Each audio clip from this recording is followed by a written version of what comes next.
नहमदुहु व नुसल्ली अला रसूलिहिल करीम।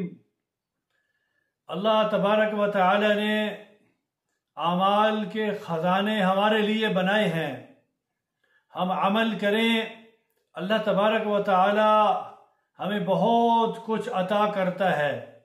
इस उम्मत का ये खासा है कि थोड़ा अमल और अजर बहुत ज़्यादा। हजूर अकरम सल्लल्लाहु अलैहि वसल्लम का इरशाद है कि जो शख्स वुज़ू करे और अच्छी तरह वुज़ू करे, आदाब की रियायत रखे, सुन्नत और मुस्तहब्बात की रियायत रखे और वुज़ू से जब फारिग हो, अशहदु अल्ला इलाहा इल्लल्लाहु वहदहु ला शरीका लहू व अशहदु अन्न मुहम्मदन अब्दुहु व रसूलुहु, ये पढ़े है। अल्लाह तबारक व तआला क्या फरमाते हैं?